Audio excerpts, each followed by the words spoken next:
నిన్నటి current affairs లోని చివరి ప్రశ్నకు సమాధానం. G7 సమ్మిట్ 2025 ఏ దేశంలో జరగనుంది? కెనడా వేదికగా 50వ G7 దేశాల సదస్సు జరగనుంది. జూన్ 15 నుంచి 17 మధ్య ఈ సదస్సు జరగనుంది. పర్యావరణ మార్పులు, ఆర్థిక స్థిరత్వం, డిజిటల్ ట్రాన్స్ఫర్మేషన్, జియోపొలిటికల్, పీస్ అంశాల నేపథ్యంలో ఈ సమ్మిట్ ను నిర్వహించనున్నారు. ఇప్పటికే కెనడా ప్రభుత్వం భారత్ను ఆహ్వానించింది. ఇక మొదటిది, దేశంలోనే తొలి ఈ-వేస్ట్ రీసైక్లింగ్ పార్క్ త్వరలో ఢిల్లీలో ఏర్పాటు. భారత్లోనే తొలి ఈ-వేస్ట్ రీసైక్లింగ్ పార్క్ ఢిల్లీలో ఏర్పాటు కానుంది. ఏటా 51,000 టన్నుల ఈ-వేస్ట్ ను రీసైకిల్ చేయడమే లక్ష్యంగా దీనిని ఢిల్లీ ప్రభుత్వం ఏర్పాటు చేయనుంది. 11.4 ఎకరాల్లో ఈ-వేస్ట్ ఎకో పార్క్ ను నిర్మించనున్నారు. దీనివల్ల ఏటా 350 కోట్ల రెవెన్యూ వస్తుందని అంచనా. ఇక రెండవది, అంతర్జాతీయ క్రికెట్ కు విండీస్ క్రికెటర్ వీడ్కోలు.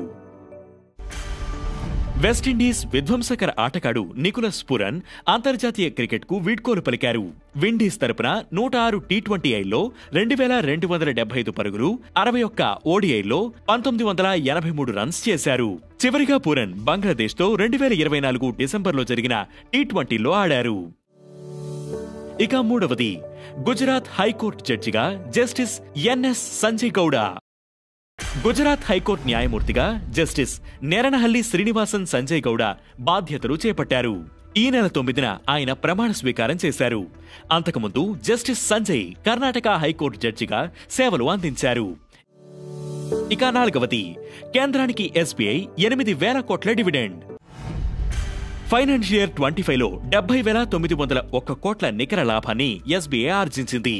ఈ మేరకు కేంద్రానికి 8,076.84 కోట్ల డివిడెండ్ను అందించింది.